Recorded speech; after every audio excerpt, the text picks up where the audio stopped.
Have you ever wondered about the profound lessons embedded in the first chapter of the book of Daniel? How do these ancient lifestyle choices resonate with our world today? Welcome as we delve into the fascinating narrative and unravel its hidden meanings. Daniel chapter 1 begins with the event of Babylonian army taking Judah captive in the time of King Jehoiakim, king of Judah. Among the captives were 4 wise, knowledgeable and God-fearing Hebrews boys, Daniel, Shadrach, Meshach and Abednego. Their faithfulness to God and principle is what makes up this book. King Nebuchadnezzar asked for wise men among the captives to serve in his kingdom. He said, "Bring certain of the children of Israel and of the king's seed and of the princes, children in whom was no blemish but well-favored and skillful in all wisdom, and cunning in knowledge and understanding science, and such as had ability in them to stand in the king's palace, and whom they might teach the learning and the tongue of the Chaldeans." Daniel 1:3-4. The king then appointed them the rich daily provision of the king's meat.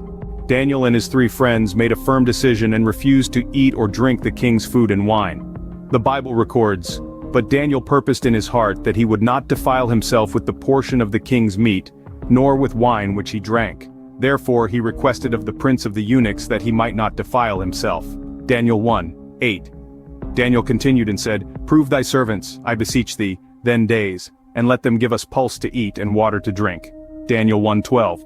This act is symbolic of the call to purity and separation from the world's ways, refusing in totality and food which defiles. Daniel's request was faithfully granted for 10 days. Can you imagine what happened at the end of 10 days? God's favor was upon Daniel and his friends. The Bible records, and among them all was found none like Daniel, Hananiah, Mishael and Azariah.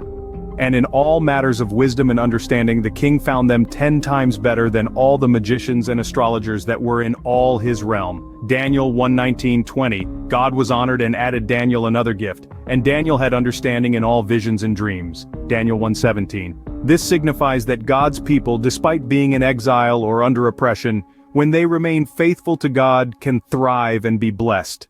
It's a prophecy of hope and assurance that God's favor and wisdom are available to those who faithfully serve Him.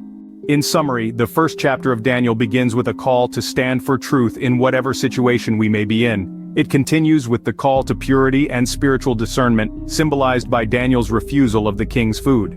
Finally, it ends with the assurance of God's favor and wisdom, demonstrated by the blessings bestowed upon Daniel and his friends. The chapter encourages us to live with purity and wisdom, knowing that God's favor is upon those who faithfully serve Him. So as we navigate through our modern world, let these ancient words guide our steps and inspire our hearts.